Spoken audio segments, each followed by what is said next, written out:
Good evening, race fans, and welcome back to tonight's coverage of the Area 51 Sunday um, Gen 4 series. All right, so you see yellow on your screen. I might have the ability to go back and see that because that actually happened just as I was rejoining the iRacing server. So we're going to go back to that. It had been green flag up until that point, and you see there in the outside lane, as I get familiar with cars I'm not familiar. So this the 411 was high into the wall, and the 17 goes around the 32 is involved. The 76 as well.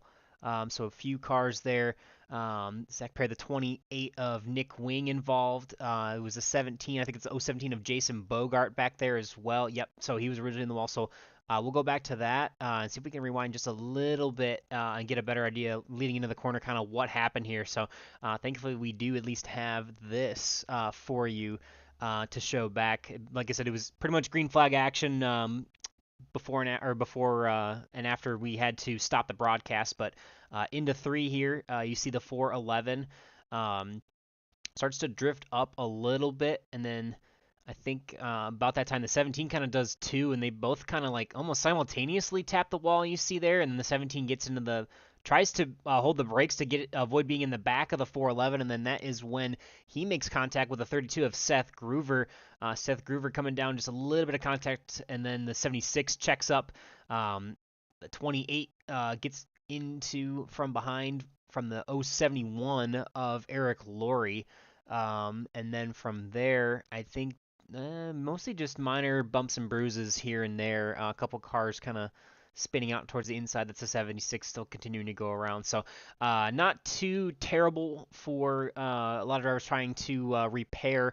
Yeah, so hopefully that gets you caught back up to speed. We had a restart in there. This is actually the first lap. After the restart, we are green flag working on lap number 31 now after the yellow flag. And hopefully that catches everybody up for the most part from what you missed. Everybody in the field pitting under that caution, most taking four tires. Seth Groover, Nick Wing, Jason Bogart over a minute of repairs. Yeah, so that it was, from a broadcast perspective, I apologize, but in an eventful first third of this race, and hopefully most of our fans are starting to get ready to rejoin us here once again on Green White Checkered TV.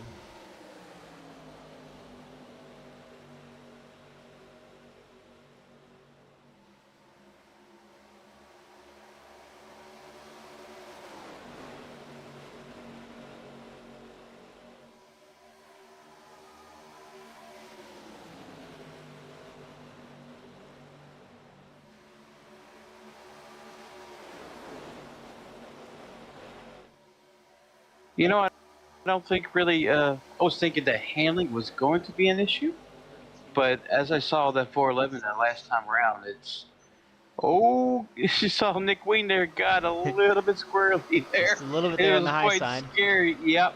So I'm really thinking that some of these guys are probably going to say sometimes.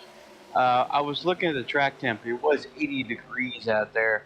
I really thought that these cars would have, just a little bit, bit forgiving. But here at Atlanta, I, I guess tire wear is going to be a factor here, there, Boomer. Yeah, even at night, it is a little surprising with the two cooler temps. But if you remember, obviously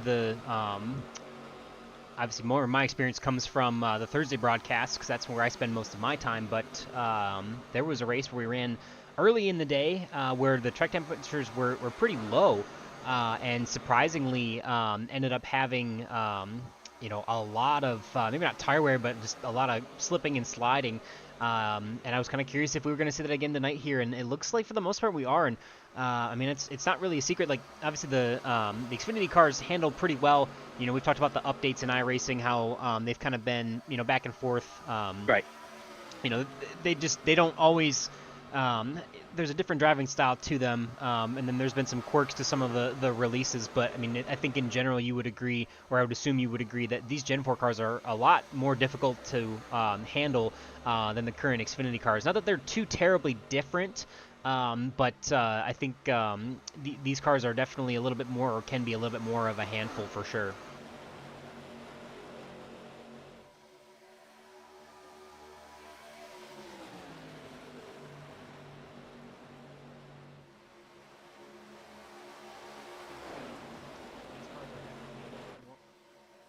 All right, so we've got, looks like we've got a few that are have rejoined us in the broadcast. For some reason, chat may be disabled, and I Yeah, it apologize. is. Yeah. So I'll try and figure out if I can get that going or not. But that is probably almost guaranteed my mistake for setting up the YouTube broadcast in a hurry to get this restarted here. So I do apologize. I know there's probably a few fans. Well, at least I know there's at least one watching out there now, and I appreciate everyone chiming in and hanging out. Usually, so a few different technical issues here tonight, but trying to work through that as best as we can, and continue to hopefully give you a decent, somewhat decent broadcast coverage for the rest of the night tonight.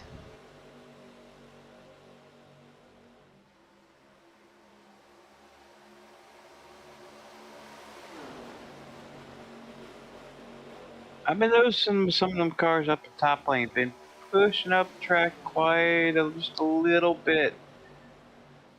I see the 32 of Seth Gruber there. He's pushed up just a little bit. Maybe it's because of the aero type. Maybe possibly. I'm not really seeing Dean Wilkinson. Well, he's got clean air, so that kind of helps.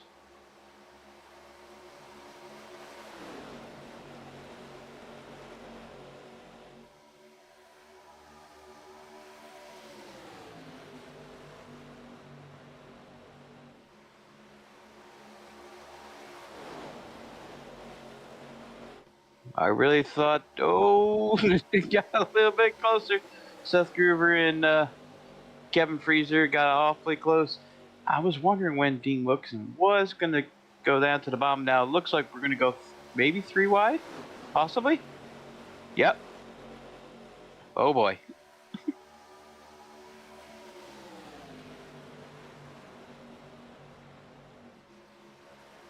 Oh, hang on to it, boys.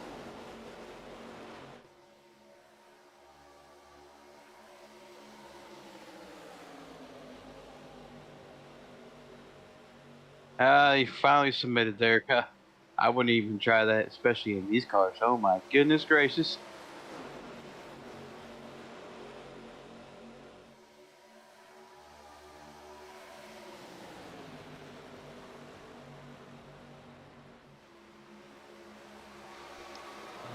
Alrighty.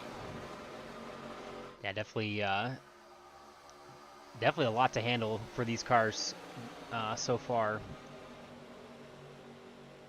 All right, it looks like chat is back. I think he's got it. Maybe. It's back. You are good, sir. All right, now we can focus on hopefully just running the rest of this broadcast. So, people are back. We've got 3 watching now, and we appreciate your viewership.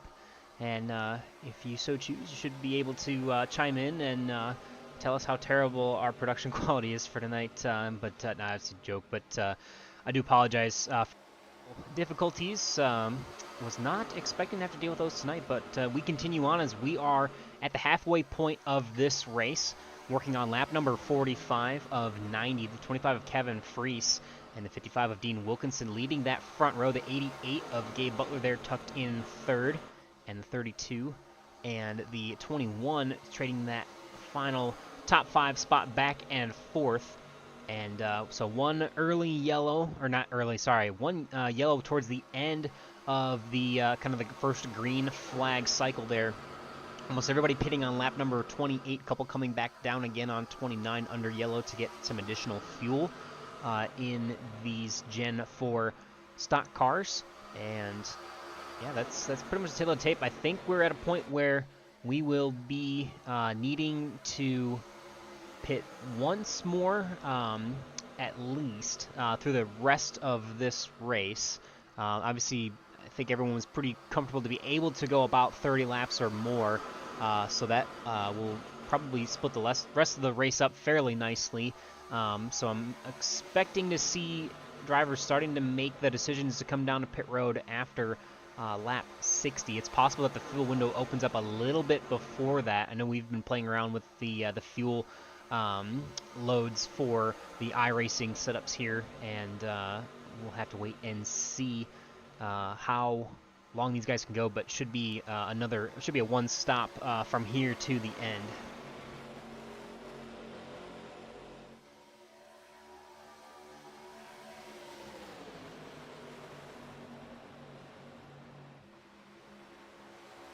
Now I'm seeing the cars say as we got into the run. I think we're maybe about 15 laps into the run now.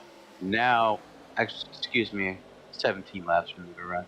Now I'm watching some of these cars up top really push up the track a little bit. As Jeff Gruber there, it's tire wear is probably going to be really effective.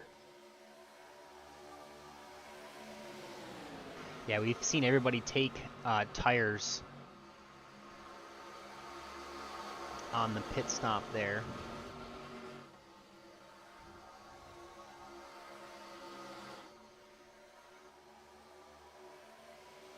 All right, so let's catch up a little bit here and see if we can do a quick through the field, just to see where we're at. Obviously, Kevin Freese has been up front for quite a bit of this race here. He is in the number 25 Chevrolet. He started towards the back of the field, but moved up quickly and has kind of been at the front ever since. So has Dean Wilkinson in the second position at the moment there in that 55 Chevrolet. He's moved up now 8 positions. Gabe Butler there is... actually, no, I apologize. These are based on when I rejoined the session. So, yeah, Kevin Freese was actually our pole sitter. Now, from memory, he's not up 13 positions. He was just up 13 from when iRacing restarted on my computer. So I can't trust those numbers. But yeah, Kevin Freese from the pole. Gabe Butler, I believe, was the outside pole. And other than that, I don't remember anything. So unfortunately, we'll just try to keep going through the field. But Kevin Freese is your leader at the moment. He's got the help from his teammate Gabe Butler just behind him. Jacob Lee, I believe, of the Highlighter Bros, is there in 4th at the moment as 55 of Dean Wilkinson gets around him. So Dean up at the front trying to contest, really the only car in the outside lane there trying to make something happen. Ryan Decker had a pretty solid starting spot. He's kind of stayed up here in, I think he started 5th. He's currently in 5th. And I know Bud Steele for sure started 6th because his car number is 6, and that's easy to remember. So Bud Steele just kind of hanging out here at the just behind the top 5, front half of the top 10 at the moment there. Nick Wing in the 28 there has settled in nicely to the inside lane. And then we see Robert Hooligan just behind him in that number 126 again. The competing Power of Pride Lowe's paint schemes on the track tonight for the 25 and the 126. And then you'll see the 76 of Zach Perry involved in that first yellow. He is back out on track and running well in the 9th position at the moment. Jason Bogart also caught up in that wreck, ended up getting into the wall, and then tried to avoid Tom Dixon in the 411, and when he did that, spun out and caught a little contact from a couple other cars, including Seth Groover. So Jason Bogart and Seth Groover both spent about a minute on pit road during that last yellow flag, or that first yellow flag, and actually the 28 of Nick Wing did as well. Eric Laurie here in the 071, he finds himself in the 12th position, changing from the usual John Deere paint schemes. So he's actually got a Case paint scheme, Case International Harvester paint scheme on the car in protest this week. So he's got went from the old green and yellow to the red, and I know Matt knows a little bit more of that backstory, which we'll probably get to in a moment here, but we'll finish up throughout the field as you'll find 53 of Quali Brooks working on the high side here. Eric Laurie is now being passed. He's in the 13th position, but Rick Sanchez in the 5 on the outside lane here, currently in the 13th position. Started from the back, currently recovering from a back surgery, so we hope he is doing well, and good to see him back out on track. Vicente Guerrero in the number 14 Budweiser Chevrolet hanging out here towards the back of the pack, waiting for the Calamity to potentially calm down, as Tom Dixon doing the same.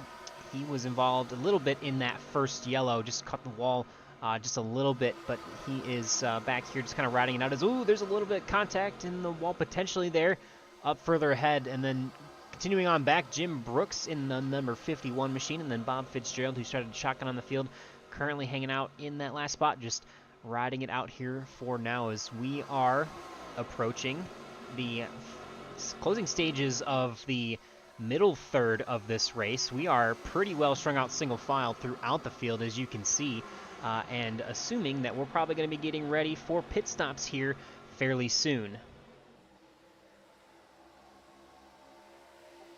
Yeah, I've been noticing. I think tires are really starting to take wear now. We're at about 25 laps into the run. That's about where we saw the 411 drift up the track and tag the wall there. And now these guys are running single file here. I bet you they're if I had to take a guess, they are probably lifting in the corners. You're ever so slight, because you see the fire coming out of the tailpipe into 25 entering turn number 1, number 2. Yep, right there. You see the pop. As you see it, see the flames there. See, no, handling is an issue here. So I really, really think, I have no idea if these guys are going to take 4. I have no idea these guys are going to take 2. You hear the lift there too? Yeah, I can hear it there too. So I really don't know. I'm just, yeah. We'll see.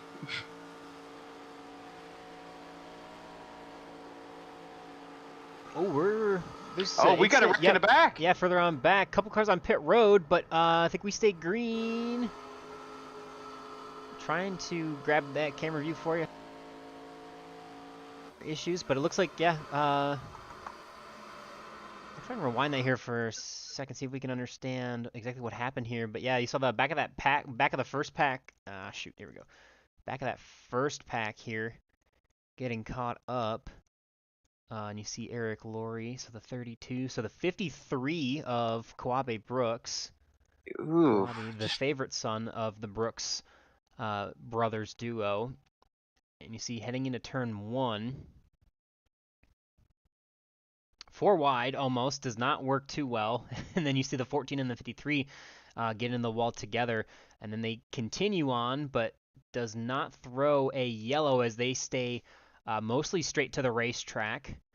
And we continue on green flag. We're going to jump back live now and play at full speed, as we'll see Kawabe and Vicente as well as Bob Fitzgerald on pit road. Bud Steele has already made his, which should be final pit stop. So has Jim Brooks and Ryan Decker here.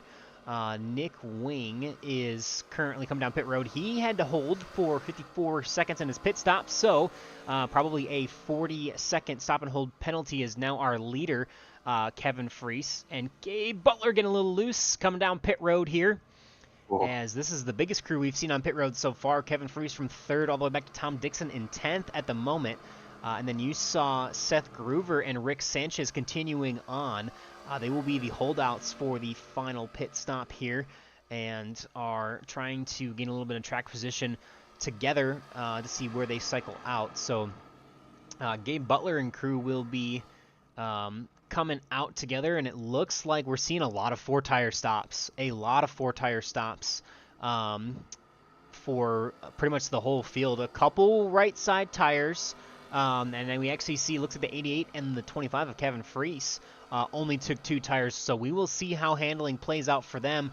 Eric Laurie did the same. They're going to come off 1, 2, 3, and 3rd, 4th, 5th right now, as Seth Groover and Rick Sanchez are in for their service on pit road. And we will wait to see how they cycle out, but they should be connected enough there to come out together.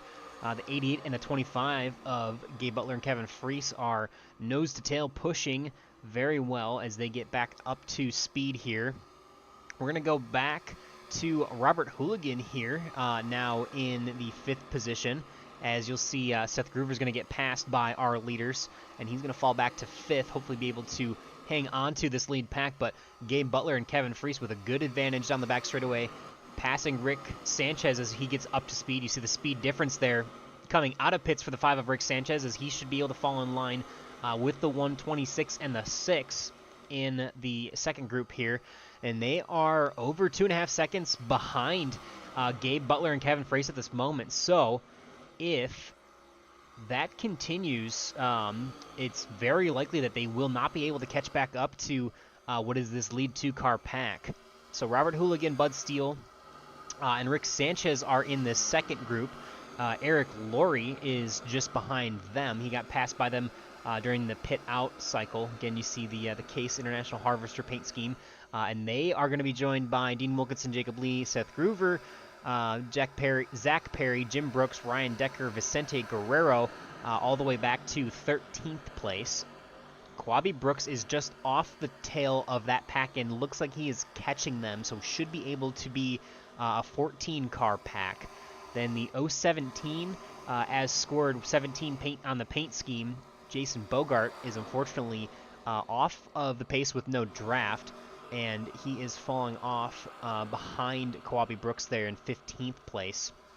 Bob Fitzgerald also no drafting help and a little bit of nose damage on that 08, and he is falling back as well. He is joined by Nick Wing, who's actually a lap down just in front of Bob Fitzgerald, but is a lap down to Bob and the rest of the field. And then Tom Dixon is also on his lonesome right now. He had a either a pit road entry violation or a pit road speeding penalty, as he spent 54.88 seconds in his pit stall, and so did Nick Wing. So we mentioned earlier Nick got that pit road penalty, so they both are going to have to serve that, and they are the 2 cars that are 1 lap down at the moment. And you see we had the retirees for Corey Buskirk and Ambrose Kniebel for tonight. So that is the 20-car field with 23 laps to go. At the point is Gabe Butler and Kevin Freese.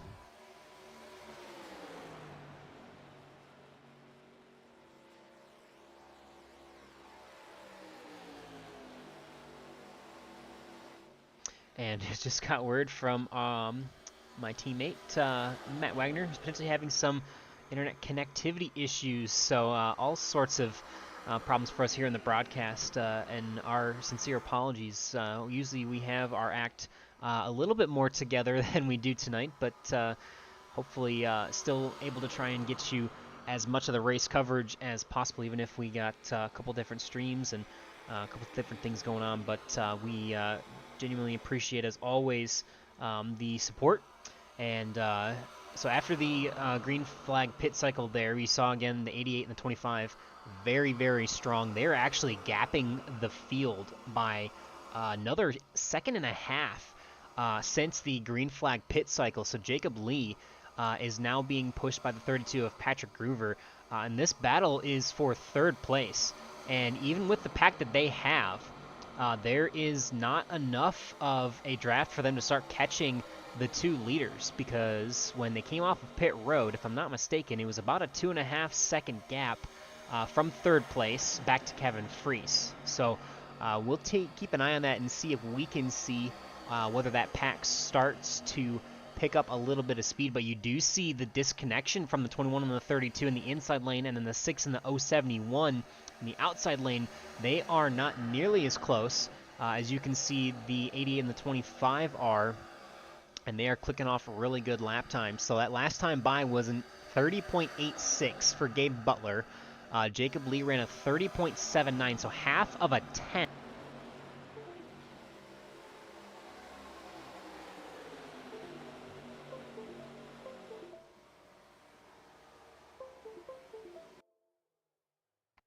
So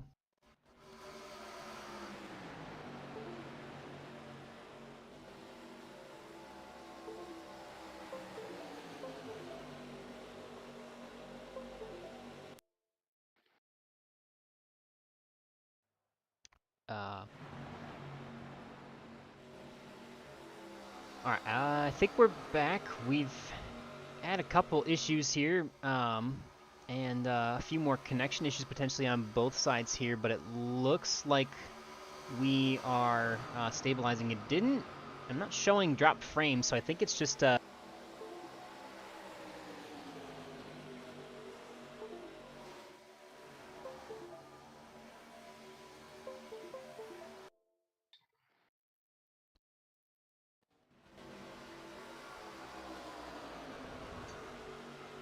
No, my PC is having all sorts of issues. Can you hear me?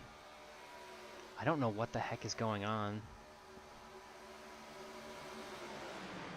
Oh, well no, because like my PC is genuinely having issues.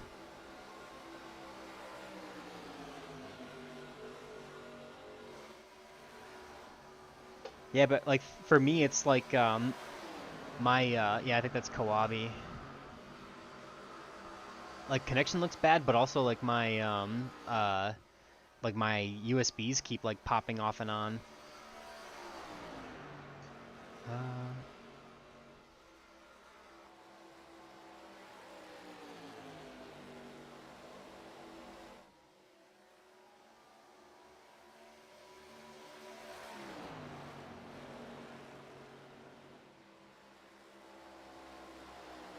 all right.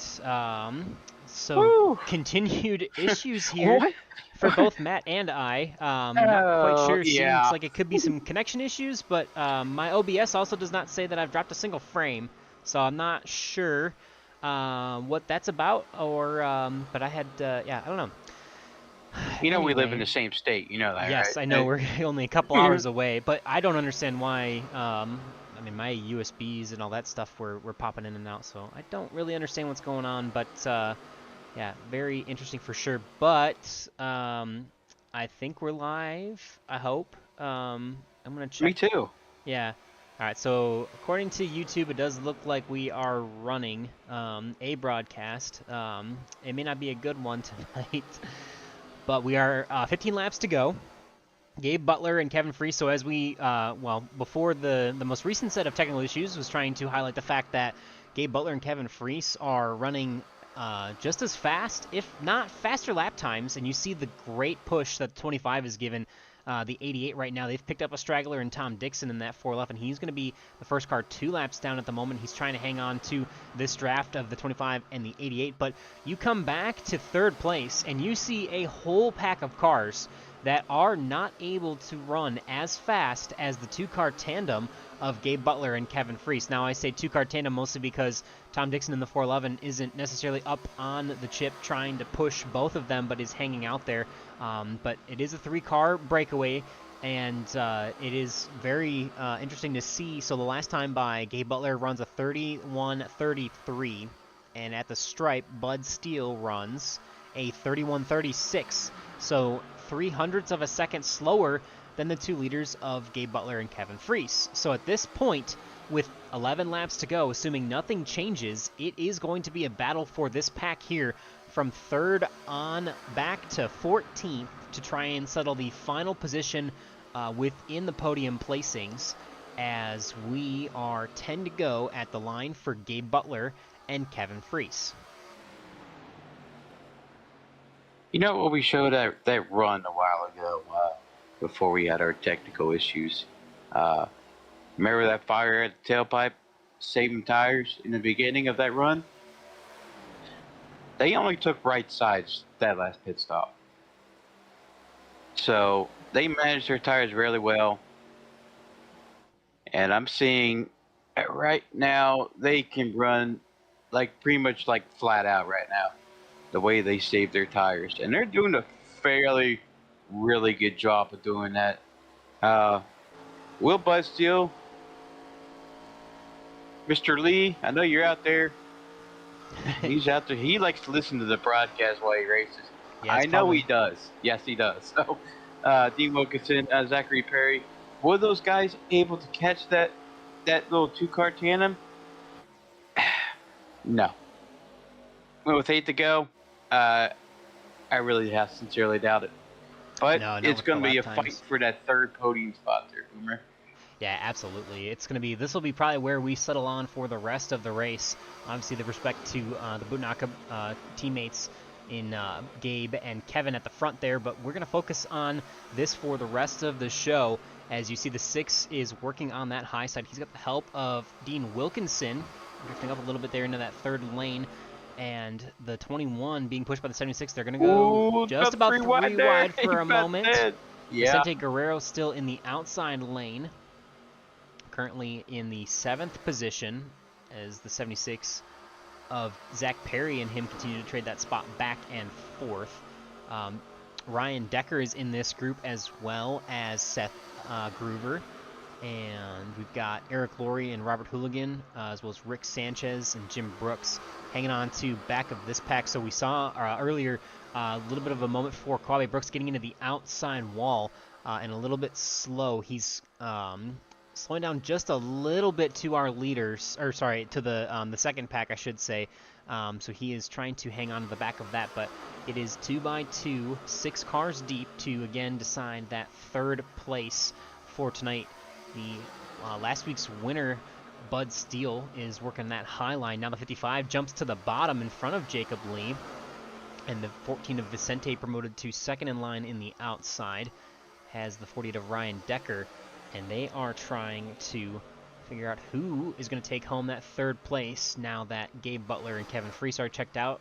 And the 21 drifts up just a little bit. 76 tries to get there to close the door, but not quite enough time.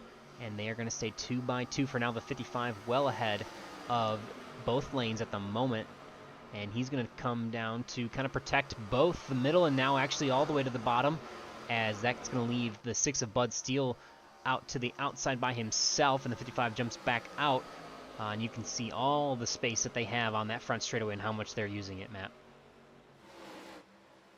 Yeah, it is very, very tight here. This second pack here. I wonder, is somebody saving tires for that last gasp of run to make a run at it? I've been watching the 14 kind of back off his pace a little bit, not really forcing the issue. I'll probably be looking forward to him to push that 21 on the bottom, which I think he was just trying to do there, Boomer. Yeah, they've got 3 laps to battle it out. Again, all the respect to Gabe and Kevin. We're going to focus on the excitement on your screen here as Jacob Lee is trying to battle for that third position. The 55 is to the outside, still has the help of Bud Steele. A little bit disconnected there with this pack, as they'll come to 2 to go this time by. Jacob Lee on the inside, still working with Vicente Guerrero, the 55 and the 6, and the outside, Dean Wilkinson and Bud Steele, the 76. Zach Perry also here in the inside. The 6 drifts up high. Ryan Decker, patient, staying in the outside lane, not going to make that move to make it 3 wide, and then Seth Gruber on back. So that is the battle again from 3rd to 9th. Robert Hooligan and Jim Brooks are just off the pace of this pack and will be coming around. So the white flag here will fly for Gabe Butler and Kevin Freese. We'll turn it back for the rest of the lap to see white flag out for Jacob Lee and Dean Wilkinson to find who will be in that third spot for tonight. White flag in the air. Dean Wilkinson has the advantage on the high side at the moment. Coming down the back straightaway, does he have a good enough run? The 14's going to get to the back bumper of the 21 faster than the 6 can get to the 55. That's going to push the 21 ahead, and the 6 now connected to the 55. They're coming through 3 and 4. Checkered flag is out for Gabe Butler and Kevin Freese, and for third place, it's going to be a drag race. They touch, and the 55 is going to get it. Oh, man. Hey, 14 Oh! Don't worry about it. Some extracurricular activities there after the checkered flag. But the contact between Dean Wilkinson and Jacob Lee coming to the line settles the third place for Dean Wilkinson. And the 88 of Gabe Butler, who we'll see crossing the stripe now, is your winner for tonight. Kevin Freese already stopped on the speedway. So Gabe Butler and Kevin Freese with the dominating fashion after the green flag pit cycle there, and ended up gapping to a 5-second lead over what was about a 10-car pack, actually 11 cars from 3rd all the way back to 13th. So an incredible feat for two drivers to be able to do that. Obviously, they had some help from the lap cars, but most of that gap was built just the two of them between Gabe and Kevin. So we'll bring up the rest of the race results here in the graphic and show you where everybody finished.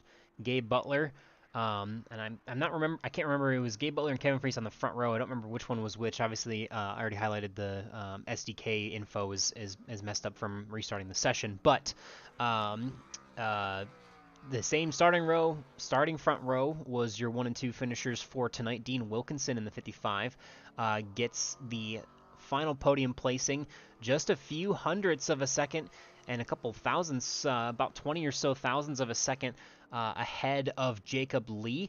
And Jacob Lee is going to have to settle for 4th place for tonight in that number 21. Vicente Guerrero in the 14 is going to come home in a solid top 5 position.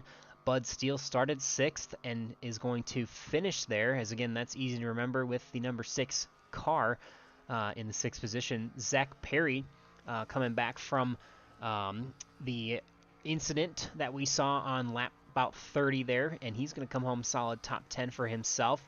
Ryan Decker of Roswell Motorsports in the number 48 Sensi machine is going to come home in 8th place, and appreciate that we had some technical difficulties at the beginning and were able to play what ended up being the only commercial for the night for Sensi, thanks to them and some of our partners, including Whiplash Simcams and 4D Racer here at Area 51. Ryan Decker is going to come home in the 8th position for tonight. Seth Groover in that 32. He is in the 9th position. Then Robert Hooligan's going to drop a few spots back to 10th in the number 126. Jim Brooks in the 51, sort of the tail end of that second pack in after the green flag pit cycles. He's going to come home 11th. Rick Sanchez in the number 5 Chevrolet. Again, good to see him back out on the speedway and with us here tonight. Continuing to recover from that back surgery. Eric Laurie with the change of paint schemes in the 071. We'll have to look for potentially a red case International Harvester paint scheme from here on out for that number 071 Team Bootnaka Esports driver. Quabi Brooks in the 53 in the field for tonight. He's going to come home in the 14th position. And then Jason Bogart, the other half of 1776 Motorsports, in the top 15 for tonight.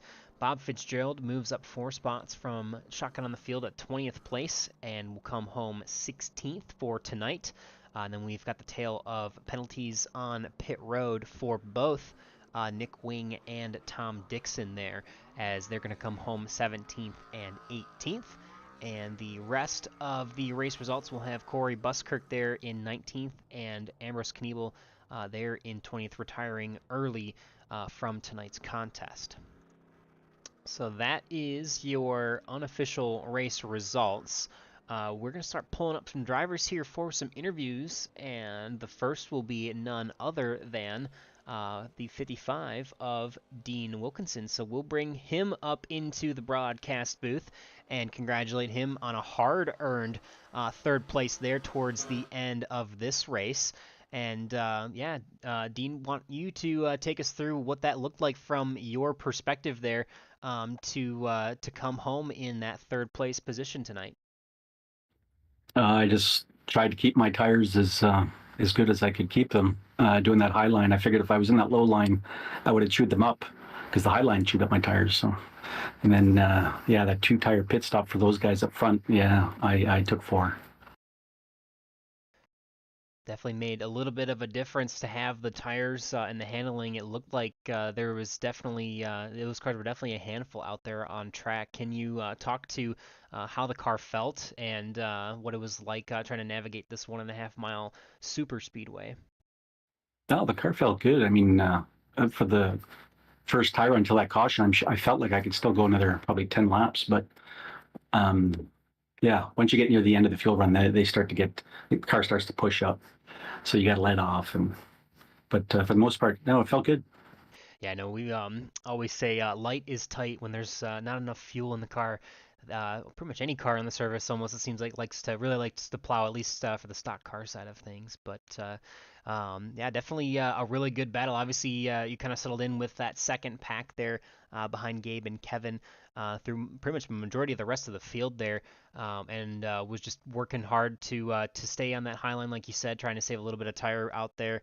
But you had a pretty solid battle there towards the end with Jacob Lee coming across the stripe and just barely edged him out for that third place finish there. Yeah, I brought it down to side drop him. I think I hit him a little hard, but he was coming up, I was coming down, racing for the flag. Yeah, it was a good battle at the end.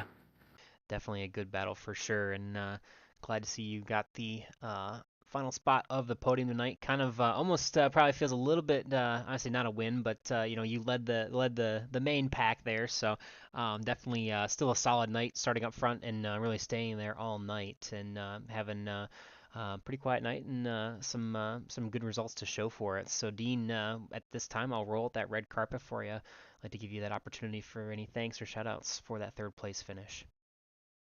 Oh, well, I'm going to thank Bob Fitzgerald and Tom Dixon for running with me. And thank you guys for the broadcast. I'm going to go back and watch it now. I always enjoy it. And Area 51, I was sporting the logo tonight, so I think I'll do that again. Got me some luck. There you go. Well, maybe not some good luck for us here tonight. You'll see the broadcast may or may not be in two parts and plenty of technical difficulties in the middle. So we'll have to apologize for that and appreciate the patience. You might have to watch it in two parts, but yeah. So anyway, thank you for that, and we'll try to bring you guys a better broadcast next week. But I do always appreciate that you guys thank us and. Obviously, without you guys, we wouldn't have a broadcast, so appreciate you guys as well. So, congratulations to you, Dean, and we'll hope to talk to you soon, friend. Thank you, and thank you, drivers. It was a good race tonight. Good race indeed. As just the one incident there, really just from the 411 and I think it was the 17 of Jason Bogart there, who kind of got into the outside wall just a little bit, and I mean, really just kind of played bumper cars because it never really didn't really impact too many drivers towards the end there, thankfully. But that was the lone caution, and then just after that, you saw the green flag pit cycle for the Team Bootnaka Esports drivers, and that will include the likes of Kevin Freese, who will be joining us now in the booth, coming home with that second place finish here tonight, Kevin. From your eyes behind the driver's seat and in the driver's helmet, how did that race go for you? That was a pretty good race. We had a nice battle with Dean for what felt like, I think it was like the first 3 quarters of the race. So it's always fun to mix it up with Dean, and then everything worked out for Gabe and I, where we were able to let everybody pretty much pit, and then we pitted towards the end of the cycle, and we're able to come out in the clean air with our right side tires and hook up and pull away a bit, because we just that little bit of tire difference may have made a different helped us a bit, but also I think taking just rights made the car just a little freer, which made the car better in the long run, because on the 4 tires it just it felt like it just stayed tight the entire run, like from start to finish. So it was worth a shot to just try it with the right sides. Yeah, we were actually really interested to see how that was going to play out. I mentioned at the top of the show that tire wear may be a factor here. I mean, it has been in the past, and we've seen it even more so at a couple races throughout this third season of 2024, where just some of the new models of iRacing, for whatever reason, we've seen, I mean, a lot of sliding around in these cars, but obviously with the Yep. cooler temperatures, like you said, it was starting to build tight. And I know Dean Wilkinson actually commented on that too, but it's interesting that you guys elected the right side tires only. That helped out a lot.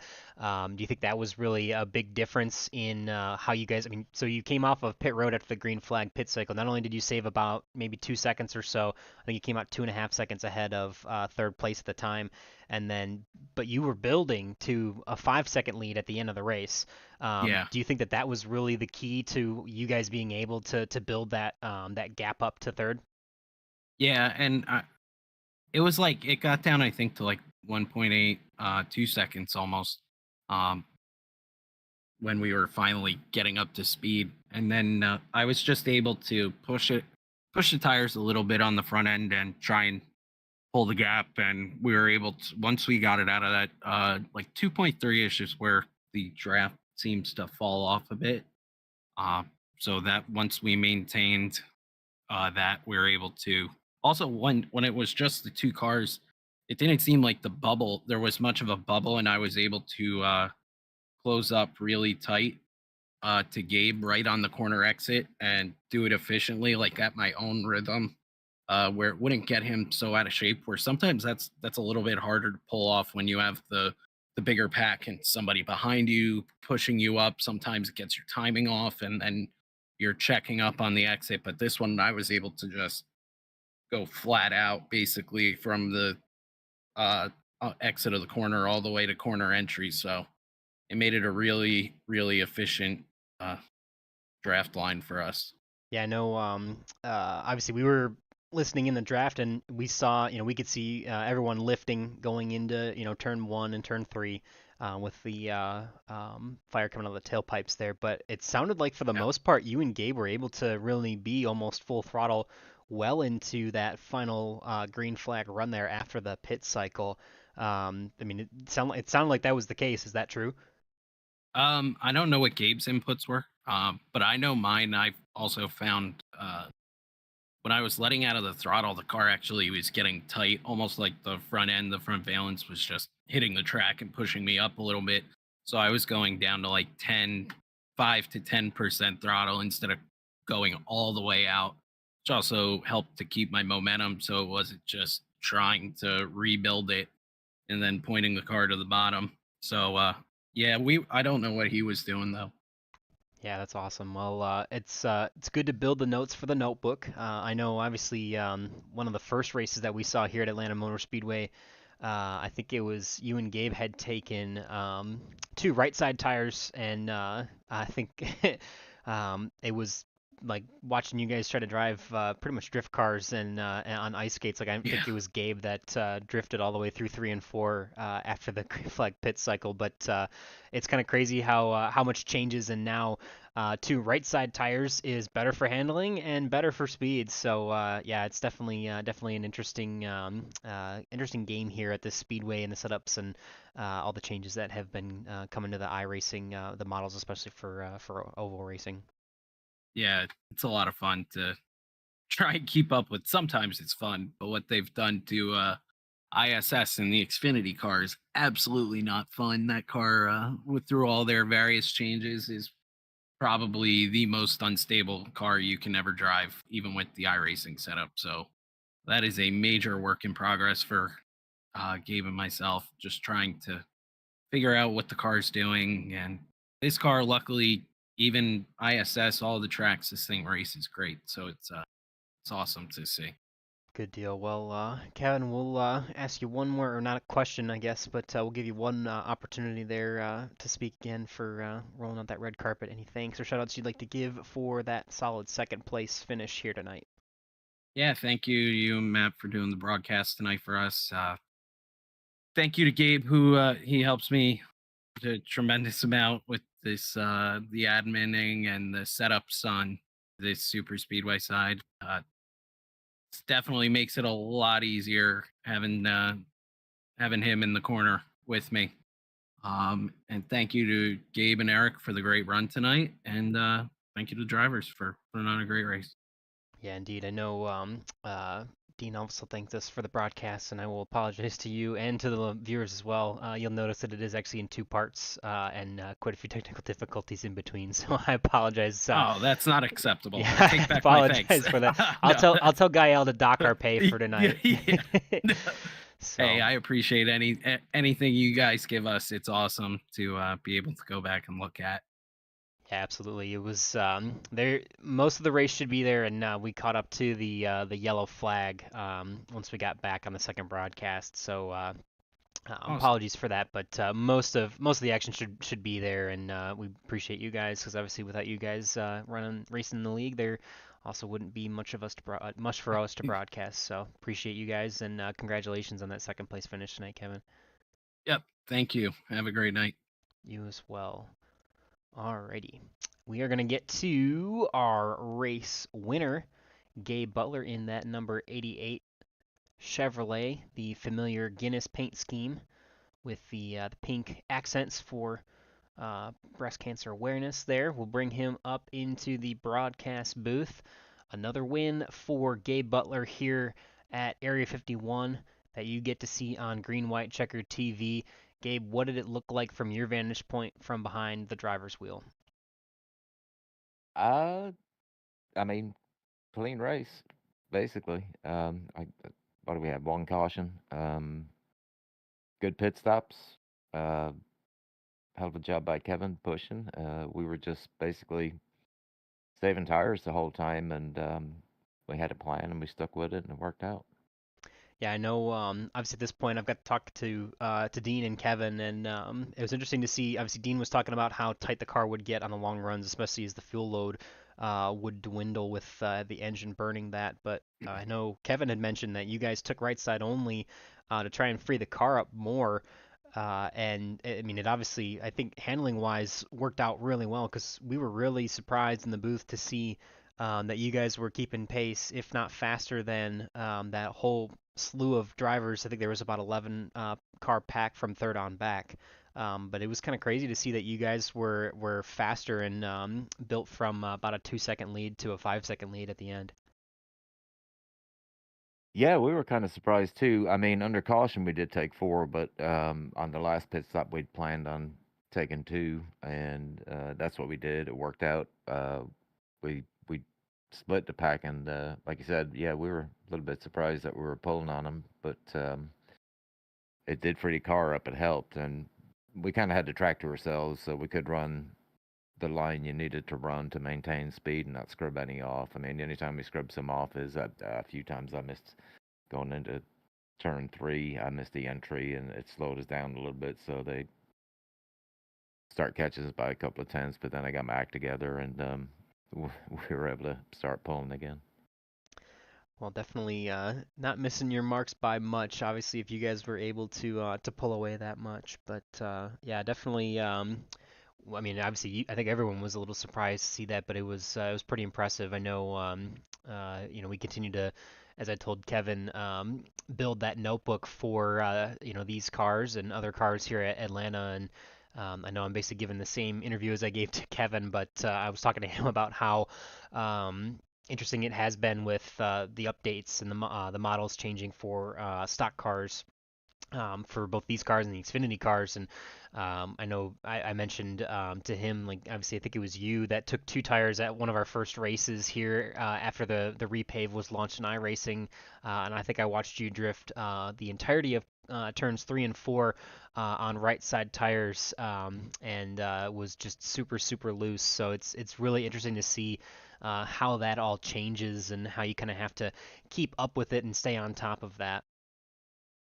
Oh yeah, for sure. This car is not too bad, but the biggest issue we have right now is the B car, the damage model, the tire model. It's completely changed. You kind of have to drive it now, whereas before, you could kind of flat-foot it. But a lot of things have changed with that car, and we're still trying to figure out a set for iRacing Super Speedway. So hopefully we'll have that knocked out, and it won't be terrible. Yeah, I think it's funny that you mentioned that because Kevin literally mentioned the same thing. So I think I think I just did we just did repeat interviews for both you and Kevin. But I know it's really good to hear your guys' perspective and obviously understanding like you guys have very similar perspective just from the fact that you guys work together so well and obviously had really great execution again tonight that we've seen kind of time and time again for you guys to consistently be up at the front of this one. But yeah, definitely a hard-earned win for you guys, and was very impressive to see the two-car breakaway. Always, I'm sure, enjoyable to have a 1-2 finish whenever you can. So congratulations to you for that, and we'll give you that last opportunity for any thanks or shout-outs you'd like to give for that win here tonight. Yeah, big shout out to the league, Area 51. Of course, you guys in the booth, Boomer, yourself, and Matt. Looking forward to looking back on this one. Hope you got your difficulties sorted out a little bit anyway, and of course all the drivers tonight and all the admins. It's a tough job, but somebody's got to do it, and I know Kevin kind of takes the reins here in the Super Speedway series, and it's. I mean, it's hard enough to drive without adminning, but you add adminning on top of it, and it just puts another, you know, kind of spanner into works where you have to kind of deal with that too and drive at the same time. So I mean, he's way much better at it than I am or I'll ever be. So props to Kevin, and of course, great job pushing tonight, and of course Eric. Yeah, bit of bad luck again, but yeah, maybe next week. Yeah, definitely. I mean, obviously, props to Kevin for sure. I know I do some similar stuff on the admin side for other leagues, and it's definitely it's a lot of work. And props to obviously both of you guys for all the work you put in, and not just for your own driving, but for the league as well. And congratulations again on a hard-earned win for you guys. All right, Boomer, I appreciate it.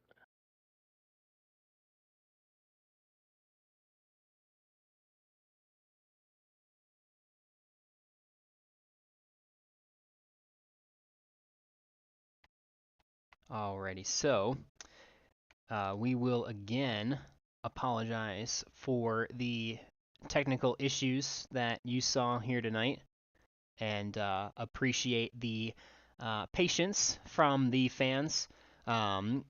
Definitely. Oh, I see. There's some.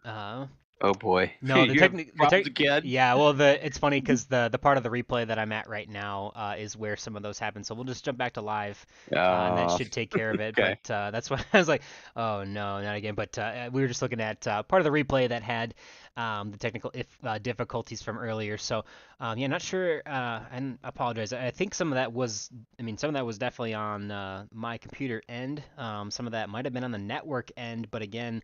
OBS did not say I dropped any frames, which I'm a little surprised if that is truly the case. But nonetheless, appreciate the patience from all the fans.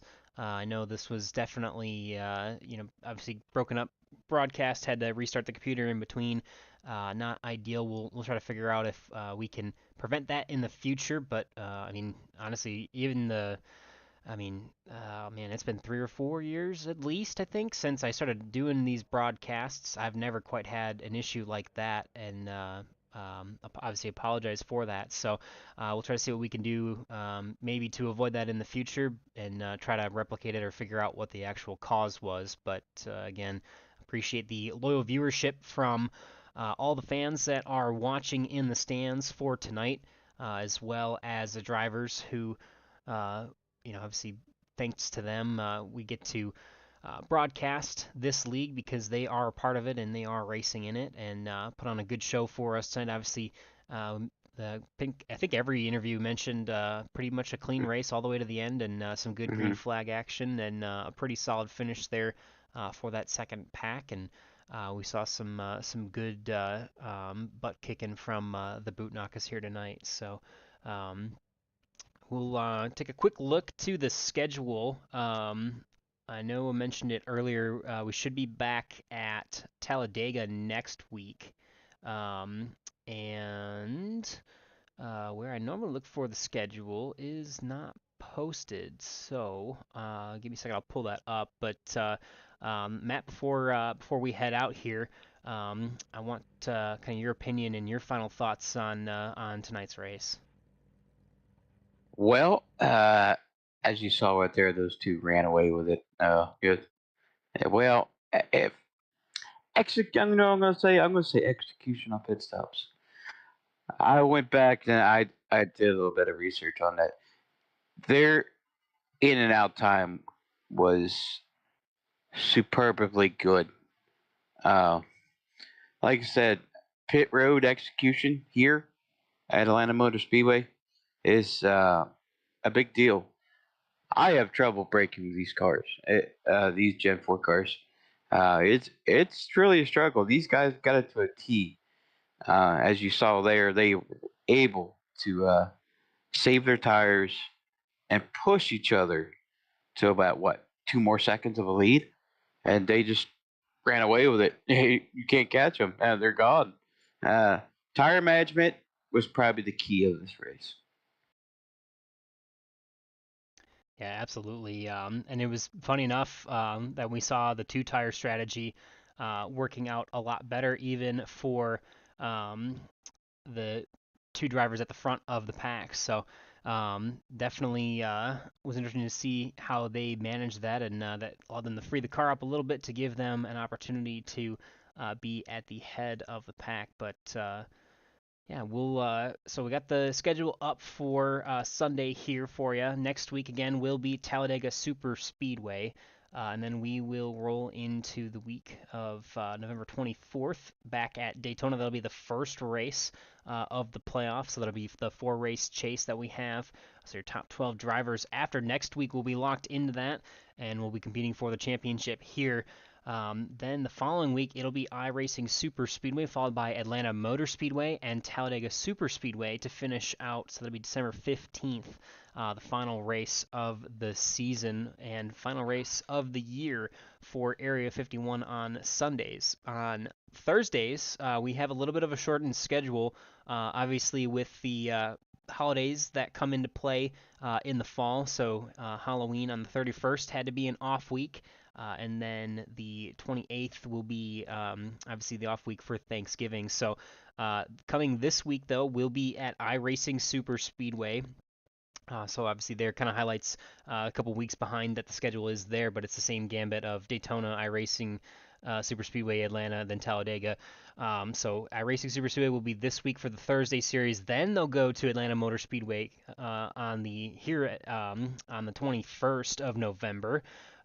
Before going to Talladega Super Speedway on the 5th of December, and then the playoffs for that series will be December 12th and 19th at iRacing Super Speedway and Daytona.